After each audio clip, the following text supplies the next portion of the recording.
Hello subscribers, this one is specially for you interested in the bipolar recovery videos that I do, and I have actually done a video about beauty. This one is also about beauty, but relating it to coming out of the fog of like the downsides of bipolar and depression and being low.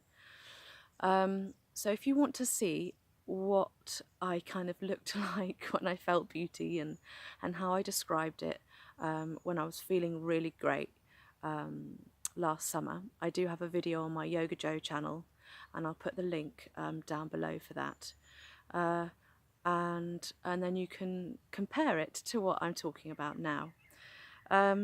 So this is really more about how I have started to feel that I'm allowing beauty to come back into my life.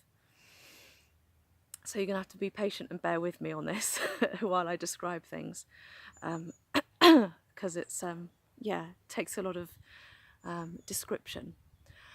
So in the morning I've been doing some grounding exercises with my hot drink, and I stand near my house there, and I'm basically directly opposite this tree here. There's a cherry tree, it's quite a big one, it's old, it has still some great fruit coming off of it every year, and I didn't really used to notice the tree much when I was doing my grounding, because I would often do it in the dark while the stars are still out, but last night I went out and we got back quite late, so I decided not to set my alarm early, and I would do my yoga and everything a little bit later.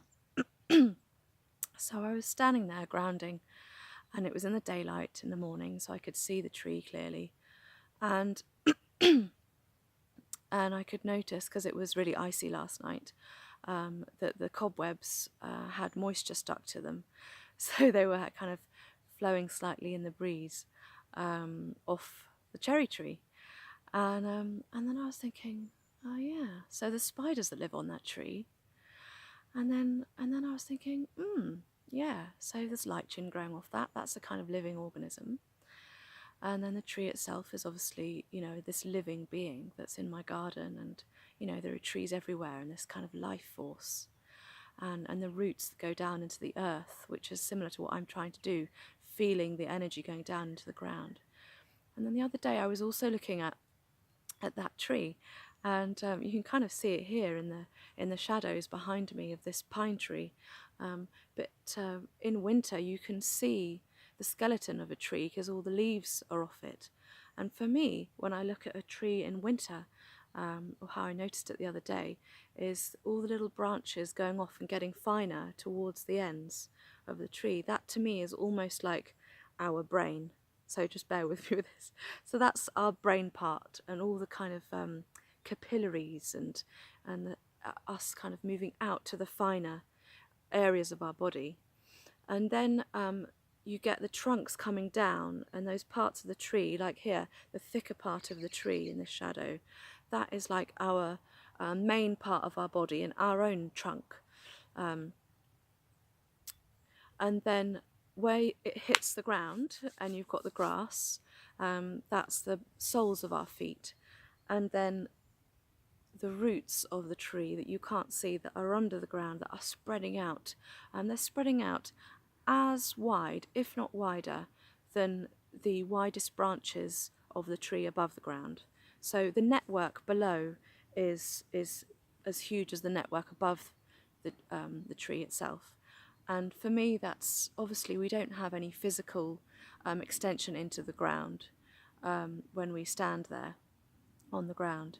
But when I'm grounding, I try and imagine that my roots spread out wider than the expanse of me physically here, and just kind of spreading out. And yeah, so it just made me think, you know, a tree is not very dissimilar to us in many ways. And there are so many things on this planet that are not dissimilar to us. And how, you know, we should look at a tree a bit like one of us. And that it has so much life, you know, not just the spiders and the lichen, but all of the things that live off the what do you call it, the bark, all the tiny things that we can't even see with our naked eye, all the things that grow on the inside, all the cells within the walls of every layer of the tree that has made it grow year after year. You know, it's a vital, beautiful, living thing. What time is it? You've heard me talk about trees for 5 minutes. And so, yeah, I was like, that is beauty. And I'm looking at it right now, and I'm noticing it right now. And I wanted to relate that to walks. When me and my family, me, Heidi and Robin, go on walks, sometimes what we do to try and get Heidi to notice beauty and the enormity of life around us. So for example, you know, we do this with lots of different things, but for example, if you can say to a child, you know, look at this leaf, okay, it might be an oak leaf, for example, and you're in a wood where there's loads of oak trees. So look at this leaf. Isn't that beautiful? Look at the shape of it, look at the colour of it, look at its form. And then you might say to them, okay, here's a branch with a couple of leaves on it. Look, there's more leaves there. And you know, this is part of a tree. And then you can say, okay, well, look at that tree above us or next to us or whatever. How many leaves are on that tree? And you know, you could spend quite a long time counting all of those leaves. It would take you ages, because you know, when it's not winter, there are an awful lot of leaves on one tree. And then you're like, hang on a minute, to this child or to this other adult, how many leaves are there in this forest? That would be almost impossible. In a lifetime, it would take you more than a lifetime to count the amount of leaves in this one forest that you're standing in. And then you think, okay, well, how many leaves are there on all of the trees on this whole planet? And you're basically just kind of expanding outwards, this from one leaf out to all the leaves on this planet. And then what Robin and I usually do is go, then we get, hang on, I'm all tangled up.